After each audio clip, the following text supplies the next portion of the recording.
Please stand by. Your program is about to begin. My name is Tina, and I will be your conference facilitator this afternoon. At this time, I would like to welcome everyone to the Viasat's first quarter fiscal year 2027 earnings results conference call. All lines have been placed on mute to prevent any background noise. After the speaker's remarks, there will be a question and answer session. In fairness to all participants, please limit yourself to one question and one follow-up. I would now like to turn the call over to Ms. Lisa Curran, Chief Enterprise and Strategy Officer. Ms. Curran, you may begin your conference. Thank you, Tina. We will present certain non-GAAP financial measures on today's call. Information required by the SEC relating to these non-GAAP financial measures is available on our Q1 Fiscal Year 27 shareholder letter on the Investor Relations section of our website. During the presentation, we will describe certain of the more significant factors that impacted year-over-year performance. We will also make certain forward-looking statements within the meaning of the federal securities laws, including statements regarding events or developments that we expect or anticipate will or may occur in the future. These forward-looking statements are subject to a number of risks and uncertainties, and actual results might differ materially from any forward-looking statements that we will make today.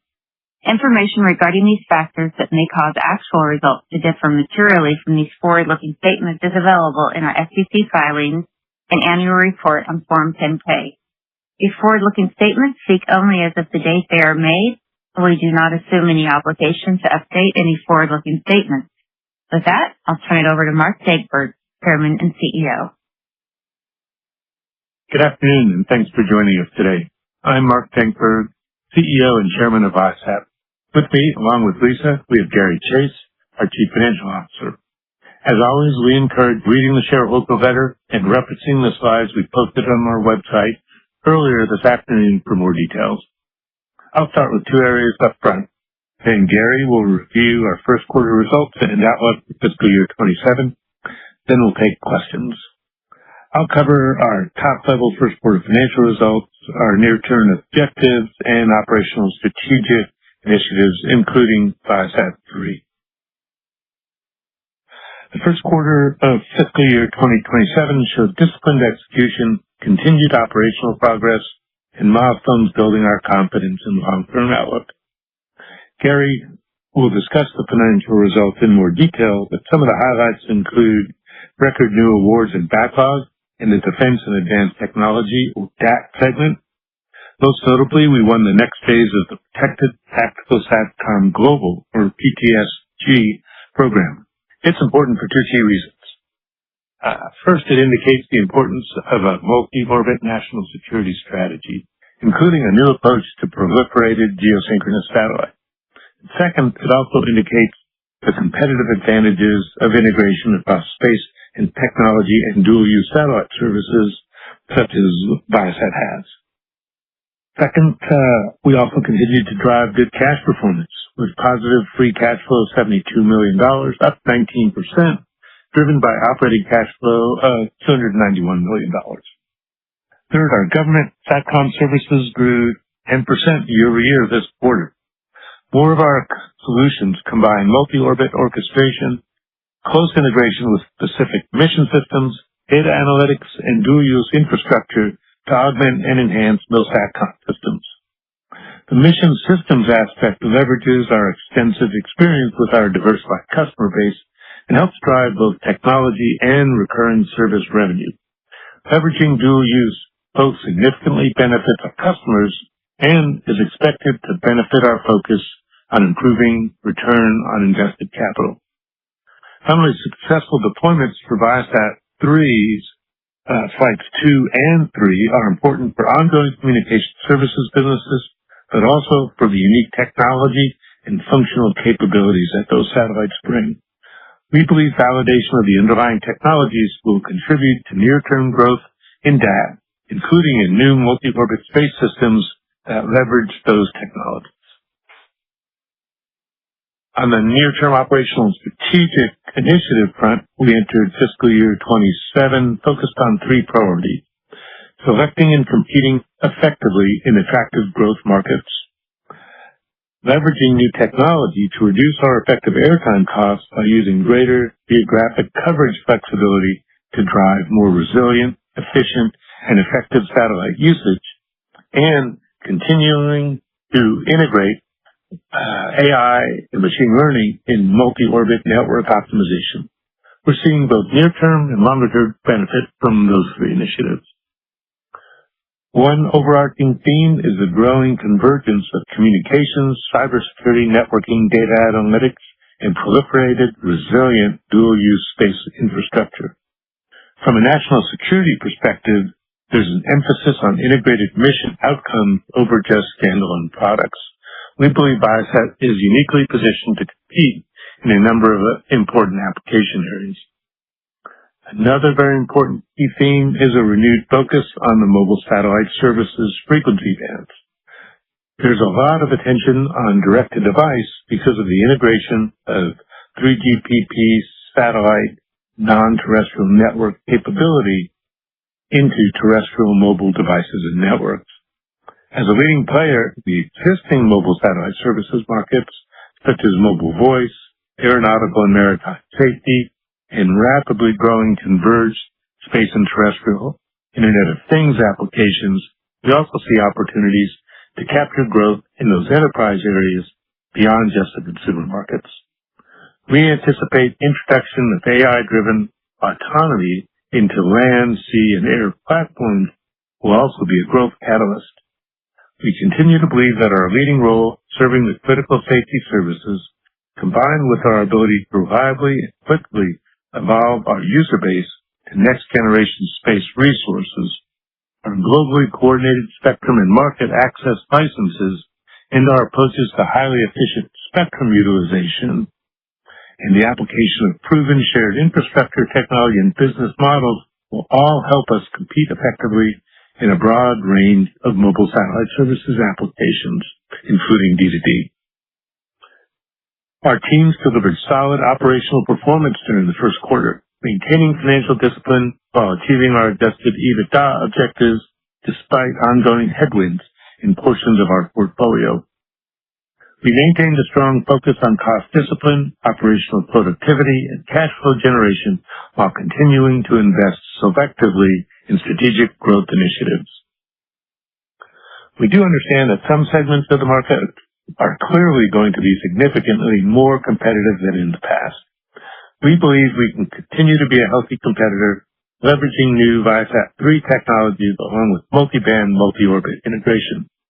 Rapid evolutions in payload, system, and mission technology are creating very substantial additional new technology and services market opportunities, especially for companies that integrate across commercial and national security applications and can invent and scale those new technologies. We're beginning to see evidence of the opportunities for Viasat in those areas, and we see growth in DAT awards in particular as leading indicators building confidence in that approach. Turning to the next generation of connectivity, we did successfully complete all deployments in the bus in orbit test phase on Viasat 3 Flight 2. Subsequent to quarter end, we successfully completed reflector and boom deployment on Viasat 3 Flight 3 and entered the in-orbit test phase ahead of expected service entry over the Asia-Pacific region in late August or early September of this year. The continued integration of multi-orbit capabilities and the development of next-generation terminals and network architectures are all designed to improve bandwidth productivity. That is, more usable bandwidth per unit capital and operational spend, and increase network flexibility and resilience while further decreasing the proportion of those costs that are associated with launch. These capabilities allow us to place capacity where and when it's needed, improve capacity utilization, improve customer experience, and support attractive returns on invested capital while remaining highly competitive in our target market. In maritime, Nexus Wave continues to demonstrate customer interest and acceptance of effective multi-orbit solutions. In aviation, we remain focused on using our latest satellites to enhance customer experience and service reliability and advancing our next generation connectivity roadmap. We continue to work closely with airline partners as the market more closely integrates and optimizes the entire onboard experience across connectivity and passenger entertainment and engagement. From a longer-term perspective, we see increasing convergence in dual-use commercial and national security uses of space. Some key indicators of that include increased targeting of civil and commercial infrastructure of all types, telecom, navigation, timing, energy, and computing, even in the earliest stages of geopolitical conflict. That requires increased resilience and adaptability for all forms of satellite communication. Rapidly increasing physical occupation of space, especially LEO, is driving new resilience needs for critical national security missions. And the rapid pace of new technology introduction in all forms in geopolitical conflict is putting a premium not just on new technology, but the ability to integrate new technologies into operations and mission success. We believe Viasat is exceptionally well positioned to capture these opportunities through our unique combination of space and ground network technologies, resilient space and terrestrial radio and multimedia networking, link and network security and cyber defense, and mission and operational expertise. While that will often be the first place growth in those areas will be manifested, we see good potential for ongoing conversions to both government and commercial recurring satellite services. These DAT contracts can include operational demonstration phases, and this quarter also highlights that we have good growth in recurring government satellite services revenue.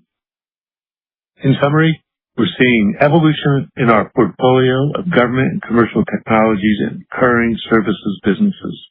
Overall, we recognize the effects of greater competition in our legacy commercial services. We're seeing growth in emerging segments of dual-use, multi-orbit, multi-band, driven by underlying new technologies where we can be among the few leaders. We believe the balance suggests overall good growth opportunities, with DAT awards and government communication services as leading indicators, and those trends becoming increasingly clear even in the balance of this fiscal year. We're continuing to manage our business, generate cash, continue to de-lever, strengthen the balance sheet, while reducing capital intensity and investing prudently in underlying new technologies. So with that, I'll turn it over to Gary for more information on our first quarter financial results and our outlook for fiscal 27. Thank you, Mark. Thanks to all of you who are joining us. Most important of all, thank you to the Viasat team for the hard work that went into producing these results. We remain focused on the three pillars of our financial journey: building our franchises, generating cash, and reducing our leverage. Using that lens, let's discuss our first quarter results and our outlook for the year. All my statements that follow in this section will refer to the first quarter of fiscal 27 compared to the prior year period, the first quarter of fiscal 26. Before I start, let me call out two items that impact comparisons to the prior year. First, we completed the sale of our equity interest in Navarino in the fourth quarter of 26. Navarino contributed $3 million of adjusted EBITDA to communication services in the prior year period.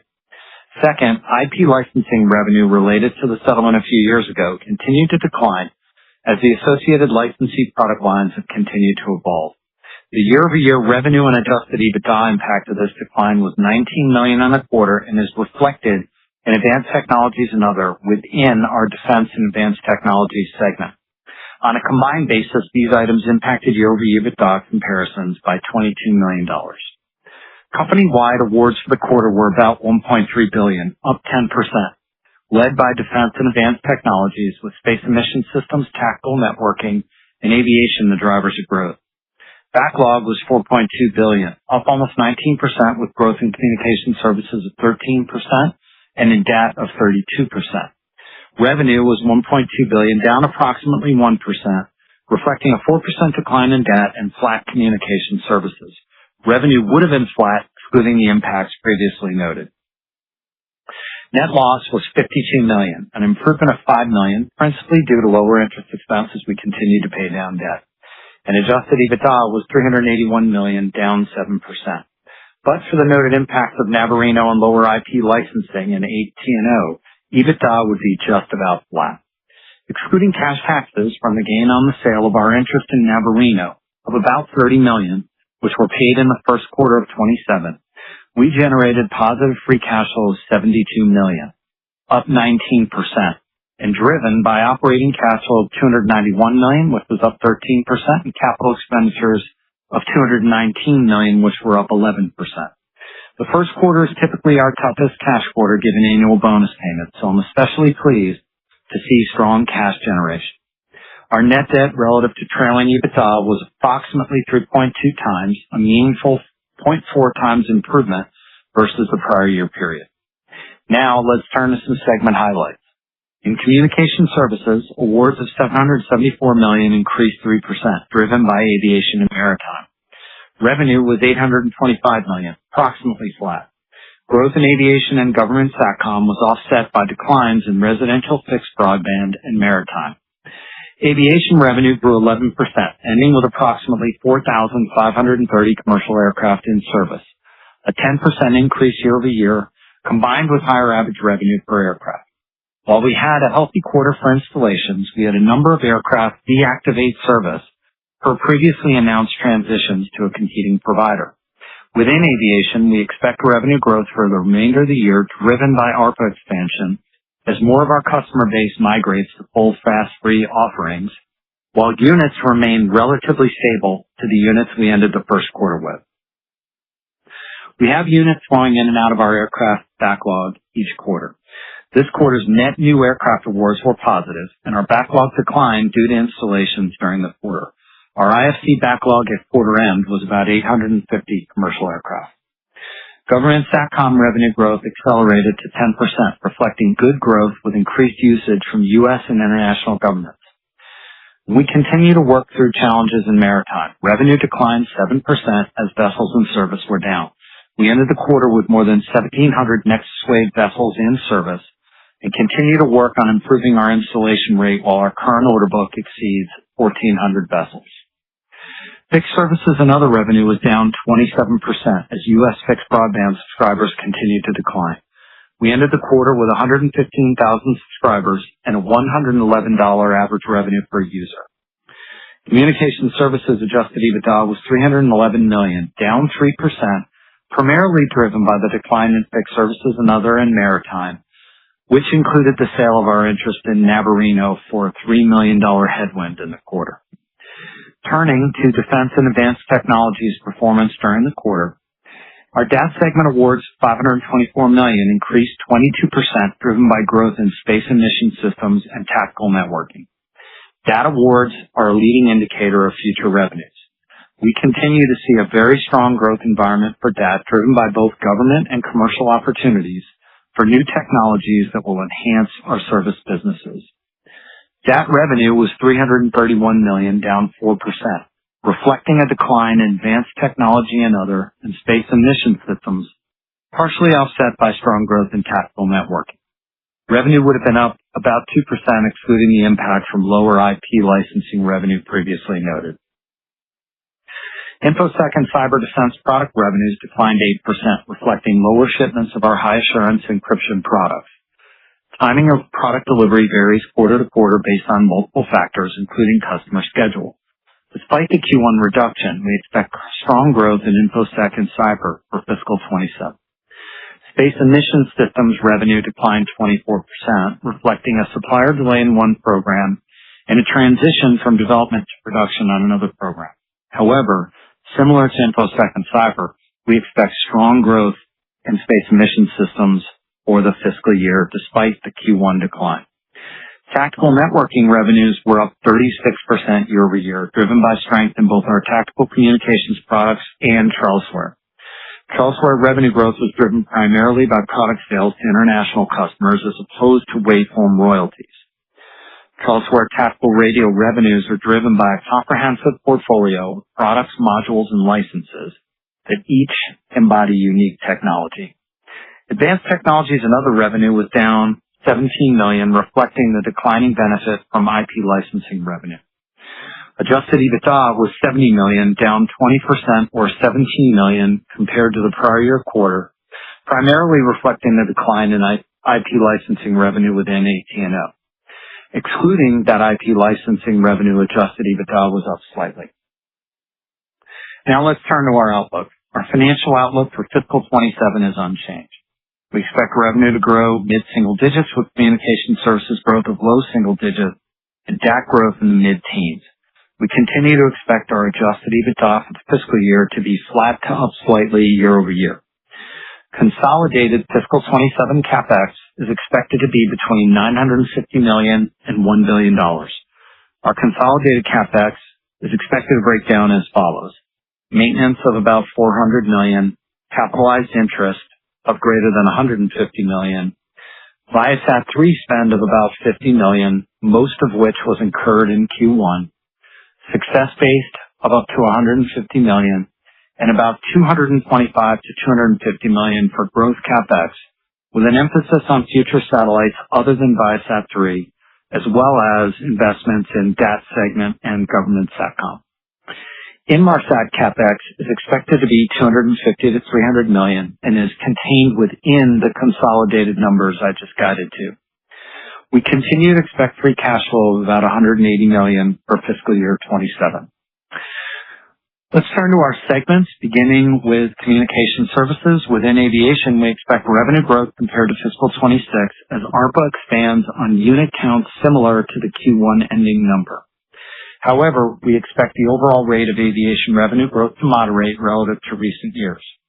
We expect maritime vessels in service to decline modestly compared to fiscal 26, but expect significant growth in the Nexus Wave installed base that offers customers more value and drives higher ARPA. We expect stabilization of our fixed broadband business to occur sometime after Viasat 3's Flight 2 enters service, but expect continued declines until that time. We expect another year of growth within government SATCOM. We've been waiting a long time for the capacity and capabilities of Viasat 3 Flights 2 and 3. We're excited to be on the cusp of service entry for both satellites. Thanks to all the teams who have made Viasat 3 a reality. Now, our focus is ensuring that the capabilities of Viasat 3 are mobilized to address the growing appetite our communication services customers have for connectivity and to position us for growth in years ahead. Turning to DAT, we expect a very good year ahead. Our teams are doing an awesome job of anticipating and meeting the growing needs of our customers, which is driving exciting momentum in awards that will drive revenue and earnings for years to come.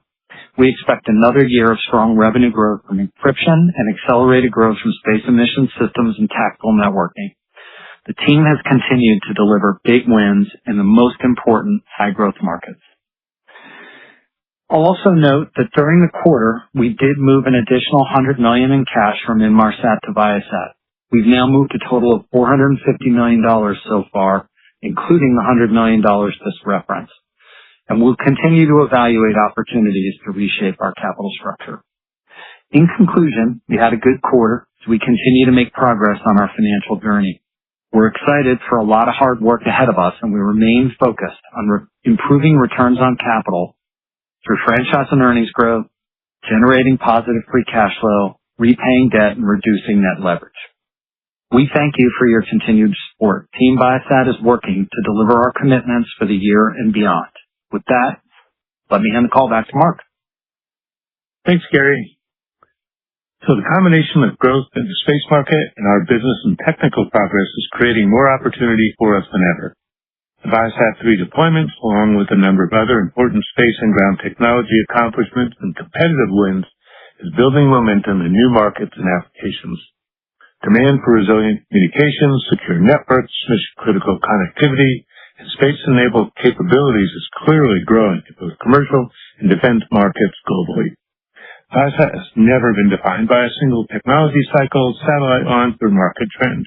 Our history has been built on continued innovation, reinvention, resilience, and the ability to adapt to changing customer needs. While the path forward won't be without challenges, we believe the foundation we've built and the opportunities ahead will continue to sustain our success. We enter the remainder of fiscal year 2027 with confidence in our strategy, momentum across key growth initiatives, and a clear focus on creating long-term shareholder value. So, operator, you can now open the line for questions. As a reminder, to ask a question, press star 1 on your telephone keypad. With respect for others, we do ask that you remember to limit questions to 1 and 1 follow-up. Our first question comes from the line of Timothy Horan with Oppenheimer. Please go ahead. Thanks a lot, guys, and good quarter. There is some concern out there that S-band spectrum holders outside the United States might lose some of the rights to that spectrum. Can you talk about your ownership rights and how much negotiating leverage you would have with governments outside the United States? And then, secondly, on your L-band spectrum, can you maybe have you studied a little bit more further how much you would need of that spectrum to operate your current business versus maybe selling or leasing or partnering with someone to do to direct device or other services? Thank you.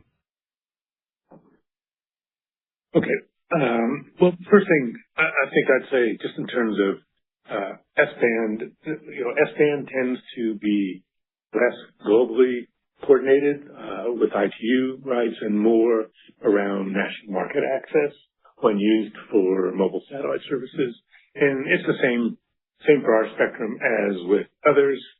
The main thing we would say is that the best way to hold on to your spectrum is to put it in use for public benefit for the nations which have granted those market access rights. So our S-band is currently in use for the purpose that it was licensed for in Europe, and I think we're working with Europe on those particular missions and new missions, and I think we will work with we'll work with the European Union and the individual nations to continue to evolve what we do and what they're looking for. I think we've got I think we have a good support within Europe, but I'm not going to make any particular predictions about our success relative to others at this point. I think we have as the only incumbent that's actually using the spectrum for the purpose for which it's licensed. I think that gives us a good leg up, but we'll just have to see on that one. On the L-band, I think one of the main points that we want to make is that our L-band is licensed, again, for specific mission purposes. We fulfill those purposes. They're generally really important, involving maritime and aeronautical safety as two of the main ones. But one of the things that is a little bit unique about L-band is that in order to accomplish those missions, the countries want to cooperate with each other, which is the purpose for which Inmarsat was originally formed. We still uphold those missions, and one of the main points is that the amount of bandwidth or bandwidth delivered, as opposed to spectrum. Separating bandwidth is basically what you get, the bits that you get through the spectrum. The demand for bandwidth is increasing in performing those missions, both in terms of the maritime safety market and especially in the aeronautical safety market. So right now, what we are aiming at is not only fulfilling the current missions, but the way that those missions are evolving. But what we think is there's a good match between the spectrum that we have and the long-term purpose of those missions, as well as new applications that are evolving, such as D2D. Now we also use our spectrum for other valuable missions which are not necessarily associated with those particular safety missions. We think the same thing will happen as we increase the network capabilities using our next generations of constellations. Thank you. Your next question comes from the line of Brent Penter with Raymond James. Please go ahead. Hey, good afternoon, everyone. Thanks for taking the questions. First one for me, glad to see F2 and F3 both at the finish line here. Obviously, a ton of capacity coming online. How do you envision the use of capacity split in terms of serving existing customers versus the ability to bring new customers online? And can you just help us understand from the outside looking in, what are going to be the biggest drivers of revenue and EBITDA growth as those come online? Okay. Well, first of all, the markets that we're in, primarily for monetizing our satellites now, mostly mobility markets, and that includes aeronautical, both private aviation, public, commercial aviation, maritime, primarily vertical and maritime on large enterprise ships, and then government. So what we're aiming for, those are the biggest uses. We also have fixed consumer use, which has obviously been declining over time, mostly because the other markets are a lot more attractive. And then the other major mobility market is government mobility. So we expect growth in basically all those markets. Probably the ones that are growing fastest are aviation and government. They're both growing from a combination of more bandwidth used per platform and more platforms. So those are really going to be kind of the keys to success. The aviation market is still relatively lightly penetrated, maybe in the range of 30-ish%, I think, on a global basis. Some of the market segments that are lower penetrated are going to be more challenging, but I think that the addition of more satellites, more capacity is going to help address those being more of the international markets and also more of the low-cost carrier markets. So, in general, what you're seeing is the same in kind of all transmission markets is lower unit costs of bandwidth, but overtaken by much larger growth in consumption on a per unit basis. So that's the what we call ARPA, advanced average revenue per aircraft in the aviation market. We're seeing the same effects in the maritime market, where consumption is growing because of new applications. So we'll also see the same in aeronautical, and we're certainly seeing the same in aviation. So, the simple message is similar vertical markets, more platforms, more usage per platform. I think we'll also be able to bring, because we're getting large infusions of bandwidth, we will bring some of that bandwidth into the fixed markets as well, both consumer, and we're seeing some opportunities for growth in fixed enterprise as well. Okay, thanks, Mark. And then you continue to talk about the benefits of vertical integration last quarter and this quarter. It seems increasingly. It'd be good to get an update on the DAT strategic review and where you all are in terms of your thinking there. And as the satellites go into service, does that color how you think about whether a split makes sense or anything around timing? Okay, yeah. When it comes to the DAT segment, right now what we're seeing is really good growth in those parts of the business that are in the DAT part. So that's defense and advanced technology.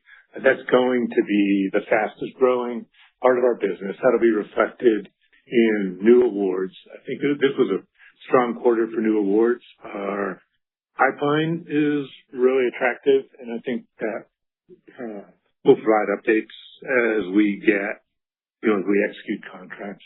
Some of those contracts you'll see possibly in defense announcements before we can make those announcements. If you keep an eye on that. And in terms of the review, that it's ongoing. The main thing that we're looking at is what those particular contracts are and what the criteria are for winning them. So think of it as we clearly our DAT business is going to grow. I'll give you one example, which is in PTSG. Part of the award there was around technology, that is building low cost, affordable, proliferated satellites. But another part of it is actually operating those satellites. So it's interesting to note that among the bidders, the ones that were successful were the ones that could both provide technology and the operational capabilities. The government's looking, especially in a proliferated environment, for new mechanisms for operating satellites as well. So some of that, while the original awards will be reflected in the DAT segment, in the longer term, we expect to see government communication services revenue as well. And if you look at our pipeline of new awards, that notion of integrated both technology development to technology production combined with operational capability is a recurring theme. So the very first thing on our plate is just to capture the awards, build the value of the DAT segment, and what we're doing is we're having an ongoing evaluation of how do we best position that, right, for the benefit of shareholders? What is the best way for shareholders to benefit? And right now, while the DAT segment is co-resident with our operating business, our services businesses, we don't have to worry about how we divide up the margins associated with that among different equity holders.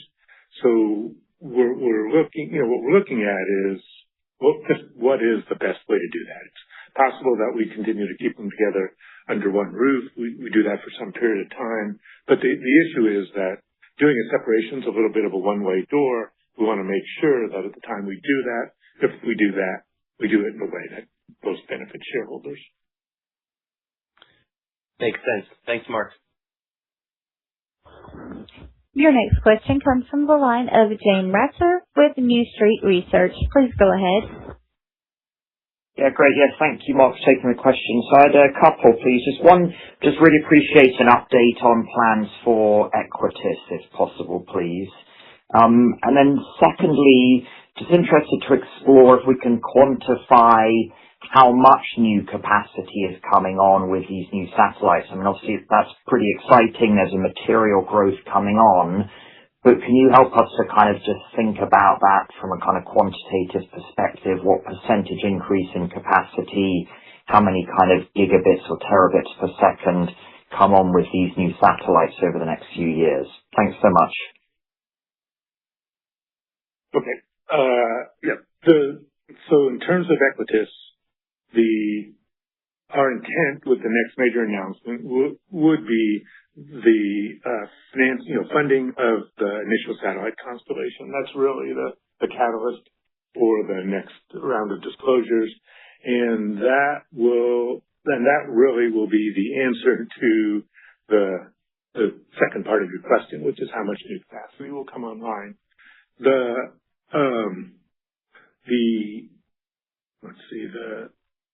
I'm not going to talk about the timing of that announcement, but that is what we're focused on is the details of a satellite constellation procurement for Equitas, and then what that means for each of the users of the Equitas constellation, with us and Space 42 being the two largest and initial users of it. In terms of the amount of increase in capacity, that's going to be orders of magnitude. The amount of capacity on a per satellite basis is going to be hundreds or thousands of relative. You have to remember, the relative capacity is a function not only of the satellites, but also of the types of terminals that are using them. When used in the types of applications that we have now, it'll be in the 1,000 to 10,000-ish amount of total capacity on a global basis for the new constellation. So that will cover higher speeds, higher volume, higher density of usage associated with these evolved MSS applications, some of which we think will be pretty substantial growth in that, especially for things like unmanned vehicles, both land and air vehicles. That's going to consume a lot of growth.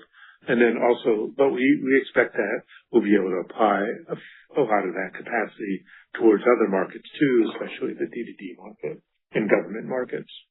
But that, I think the increase in capacity is going to be in orders of magnitude. We'll be able to find that more clearly when we describe the initial constellation in more detail. Got it. Thank you. And how much so also just comes on from the kind of the F2 and the F3, just the kind of the geo satellites in the immediate future? So the F2 and the F3 satellites are Ka-band. Those are broadband satellites. Those require directional antennas. The Equitas constellation will be mobile satellite services band, which is the LNS band. So there will be, think of it as a continuum of missions. So we'll have aeronautical uses for broadband, which will scale with different platforms. We'll also have aeronautical uses for LNS band.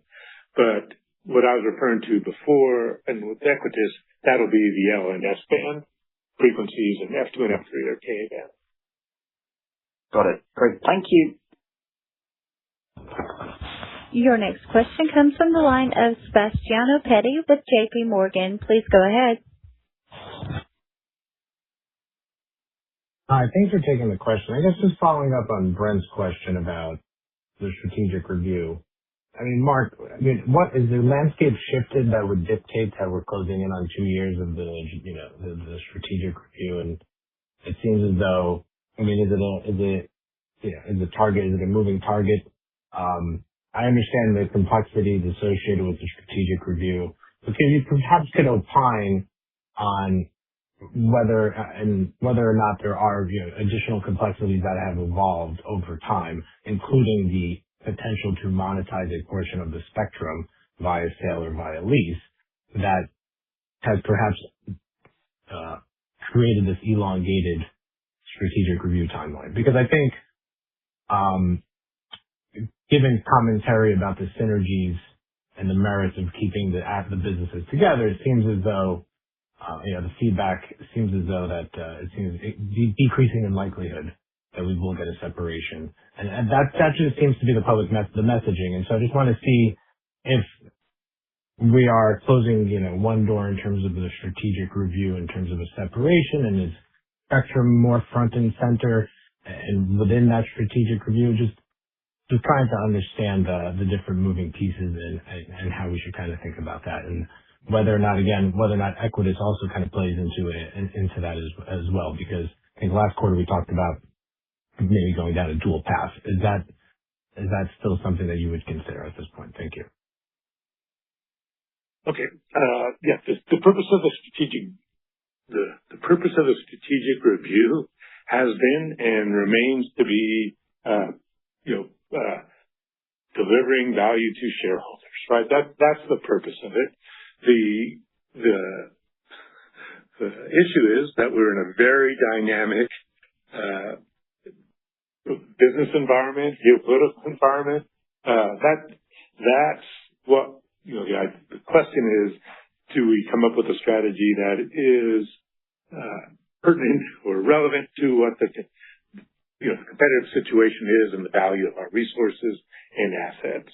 And so the first thing that we had to deal with were some internal issues associated with potential separation. And that include, the two big ones that we had highlighted at the time was, one, bringing flights 2 and 3 into service, making sure that the satellites deployed correctly and that we could bring them into service. We're at the tail end of those. I think we're going to retire those risks. There were also some risks associated with the separate debt silos from the Inmarsat and Viasat from the Inmarsat acquisition. I think those things are becoming more clear as well. But the biggest factor, and one of the ones that we've also highlighted, is the competitive posture of the combined company relative to the separate companies. And clearly, the multiples associated with the defense business are really attractive with the standalone business. That is one of the things that's prompted that review. But the other thing is, the thing behind that is that you want a defense business that's going to grow rapidly. And so the very first thing we're trying to preserve is make sure that our defense business grows rapidly, which we believe it is. And we also, what we believe as well, and some of that will become more evident over the next couple of quarters as we win or lose specific contracts, or and learn what the reasoning is behind that on customer decisions. But right now, our prospects, so we're really optimistic about our prospects, and those prospects do involve dual use applications. And that is, if you look on a competitive basis in the space segment, dual use does seem to be a really important theme, both in the U.S. and globally. And that's because of reasons that we've talked about before, which is the cost of putting assets in space and the potential for monetizing those assets in the commercial market when they're not used for defense applications. And then the other thing that's becoming really, really clear, you can certainly see that from what's going on in the Middle East as well, is that more and more commercial infrastructure is targeted. So there certainly will be benefits from having the same or related types of resilience techniques for commercial use, things like navigation, positioning, timing, communications, access to situational awareness. All those things are becoming more important for commercial assets as well. So while we're on a good run in the DAT business, we're probably going to make sure that we understand that, because we don't want to prematurely separate the businesses. That's probably the single biggest factor on the DAT side. On the spectrum side, what we're also seeing is a rapidly evolving environment where the competitive dynamics, especially in the D2D space, are really they're in turmoil because of the issue about whether, let's say, non-terrestrial networks are intended to augment terrestrial networks or compete with terrestrial networks. That has a really big impact on the competitive environment and the choices of some non-terrestrial network operators will create opportunities for others. So we're definitely seeing the effects of that. So again, our real near-term focus is to increase the value of our spectrum by being able to address some of these larger markets, to validate not just what the transactional value of the spectrum is, but what the value of it would be when brought into use, whether it's by us or others, and make sure that we can put our spectrum to the highest purposes. And that, I think that Equitas is going to help us frame that. So that's what we're going to continue to do. I think we're not going to make a premature decision on either spectrum or DAT separation while the competitive environment is so dynamic.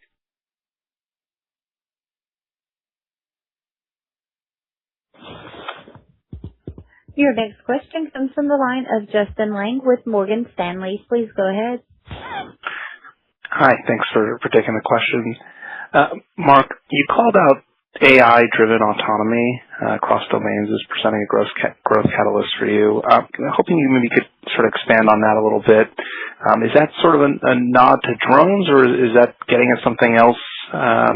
Any color there around sort of opportunity, sizing, and time frame would be great as well. Thanks. Yeah. So just in terms of the aeronautical safety requirement, drones are certainly a really big potential growth area.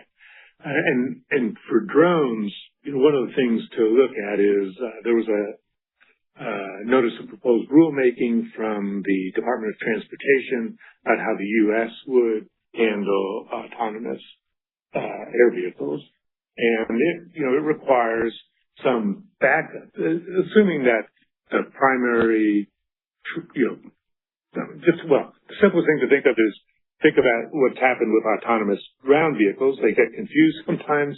They have the option of pulling over to the side of the road. You don't have that option with an air vehicle, right? So it's really, really important that air vehicles have continuous and uninterrupted transmission for command and control or telemetry.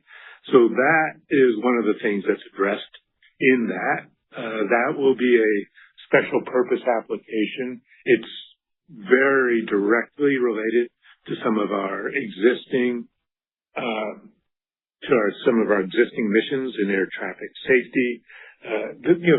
Even with commercial air traffic, there's lots of interest in, for instance, autonomous co-pilots, single pilot vehicles, where you can see that there's some overlap between or a continuum between the completely unmanned ones and the manned aerial vehicles.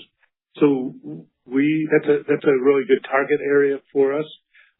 For unmanned land vehicles, there's another aspect of it, which is that besides just the command and control part of it, it opens up a lot more applications for passenger use of those vehicles, a lot of which likely would be through 5G terrestrial networks, but would certainly be augmented by non-terrestrial networks. So those are two examples. The other really big example is the use of autonomous drones, land, sea, and air in government applications. So that's clearly a rapidly growing area as well. So those are some of the ones that we're keeping, current in terms of working with potential customers, making sure our technology is appropriate for those. Got it. That's great color. And then maybe just one on the PTSG win. It looks like the contract has a $4 billion ceiling value. And Gary, maybe you could help us understand what you've booked so far and how the task orders work here. Just trying to get a sense of how the program might ramp and over what time frame, and if there are any major deltas between sort of revenue recognition and cash receipts to be aware of here. We'd be grateful for any color there. Thanks. Okay, so we booked what we've been awarded thus far. There's two components to it. There's a base order and there are some options. What's in the backlog is the order that we received. Does not include the options. I'm sorry, I'm not sure I entirely followed the remainder of that question. Maybe you could repeat it for me. It was about revenue recognition. Well, just over what time frame that ceiling might be exercised and how to think about potential task orders being cut from here. More of an operational question. Yeah. I mean, we will recognize revenue and we'll have earnings in that program based on how we're spending against the long-term program value. We'll book it as percent complete accounting the way we do with the remainder of our contracts that are like this. Yeah, different companies treat these delivery order contracts differently. What we do is we only put it in backlog or count it as an order when we have a firm delivery order against the delivery order contract. Some people will just announce the value of that, consider that backlog. What we do is we have we'll separately describe the total value of delivery order contracts that we can work against, but that's not the same as backlog for us. In this particular case, I think the next increases in delivery orders against the contract would be either for more copies of the same satellite, that's one possibility. The other one would be for subsequent generations of the satellite, which we also expect that the government will go probably to some extent in both of those directions. Got it. Thanks. Your next question comes from the line of Edison Yu with Deutsche Bank. Please go ahead. Hey, thanks for squeezing in here. So firstly, I have a bit of a maybe shallow question, so apologies. If I look at the last quarter shareholder letter, I think Equitas was mentioned 10 times. And if you look at the shareholder letter today, I don't think it was mentioned once. So are we just reading too much into that? Is there some type of maybe relative change in just your stance or in the timing of Equitas as it pertains to a quarter ago? Short answer is no. I think that what we're holding out for is to have the next announcement, which really would be about the Equitas purchase of its initial satellite constellation. So once we can announce that, that's when we'll do it. And we just decided just to wait for that. Okay. Thanks for clearing that up. And then just follow up.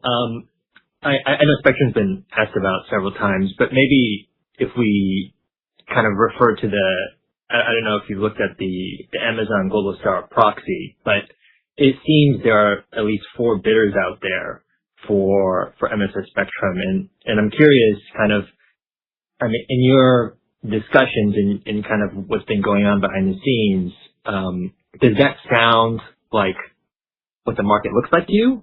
Kind of like 4 bidders out there that are really interested. Any way you can comment on that? Well, I think that was a transaction where we get more insight into it. Yes, there were 4 bidders. I think that the number of bidders is going to depend both on, just like on other spectrum. If you think of a potential spectrum transaction, it's going to be both the unit value, or you think of it as price per megahertz pop per market area. But that's one value, one way that you'll see what the amount of interest is. The other one's going to be on the volume of that, the size of that transaction, the amount of spectrum that's available. So that was one data point. I think, more recently, there's probably going to be some disclosure around an Iridium data point. And we're paying attention to all that. And then just on the other side, again, we think that the transactional value should grow with the development value, right? So what we're trying to make sure we understand is what is the development value of the spectrum and what's the transaction value, and then we can decide strategically what makes the most sense for us. Thank you. Okay, and your next question comes from the line of Ryan Knutz with Needham & Company. Please go ahead. Great, thanks. Maybe just the first one on maritime. It seems like it's maybe not keeping up with some of your expectations, but some of the installs and such. Can maybe expand on how you see that market developing here in the short to medium term and things you're doing to counteract that? Yeah, there are several variables at play in the maritime market. One is, the rate at which we can do installations. Some of that where we have customers that have made commitments for portions of their fleet, getting those portions installed are kind of gates to getting additional orders. But also the market is somewhat, think of it as the distribution channel to market is a little bit fragmented as well. And so I think we're doing really well with our direct relationships. Some of the indirect relationships are going to require more work because of some of the incentives that have existed in the past for some of the resellers and aggregators of satellite capacity. I think as demand is going up, more and more, I think that those aggregators will turn to arrangements with the few satellite operators that really have the ability to serve the most congested and densest markets. So I think we've got a couple of things that we're working through. I think the biggest thing is so far and we're closing in on a couple thousand vessels connected. I think the customer satisfaction is good. The ability to deliver that's essentially the same as a LEO-only solution is pretty clear. So that's the thing that we're most focused on is the value proposition to the end users. I think that part's going well. The rest, I think we do have some logistics stuff. I don't mean to minimize that. I think we're making progress on that. And then I think we're also working on the distribution. Those will be the factors that will drive longer-term penetration. Really helpful, Mark. Thank you. And maybe if you could just expand on your role in like the space systems business. Obviously, it's a very hot segment, and you guys have talked about growth this year. What do you see as some of the drivers there of your space systems business? Yeah. So in DAT, we have a part called Mission Systems, and what we're seeing are opportunities, all across the board. I mean, there are, think of it as short-term issues with existing government space assets that are expiring, and they're looking for commercial versions. That's some combination of defense, civil, special mission stuff. We're seeing opportunities there. We're also seeing the government wanting to consolidate the ways that they manage and control systems, refreshes on the ground system, refreshes on the terminals. The other really big thing that's become an issue is, think of it as, well, we made like tactical radios for fighter jets or ground vehicles, and often you'll find integration is a really big issue. Getting a system distributed within the platform that it's serving. So that's creating opportunities for us as well. And then there's some new, just really new areas around space-to-space links. We're doing well in that. Optical, space-to-space, space-to-ground, those are opportunities. It's just that is space in general. It's really booming area for us. And I think that's what you're going to see when it comes to award opportunities for us in the next year. That's great. Look forward to hearing more about that. Thank you. And with no further questions in queue, I will now hand the call back over to Mark for closing remarks. Okay. So thanks everybody for joining our call. I know, that it is a really dynamic environment out there. We're excited about that. I think the numbers that are most attractive to us, most exciting for us, are both kind of the new order rate, especially in the DAT segment, which includes technology on both the government and commercial side. We think technology is going to be the leading indicator for awards growth. And we've got a really good pipeline. I think that will develop over just the next few quarters. We'll be able to talk about that. And the other point that we want to reinforce is that technology is really the leading edge of what drives our services and recurring revenue business. So I think that's gonna help us overcome some of the increased competition in some of our older parts of our business. But basically, all the things where we're seeing growth are well within the kind of the target area that we've been working on for probably decades. So thanks for joining us, and look forward to speaking again next quarter. Thank you again for joining us today. This does conclude today's conference call. You may now disconnect.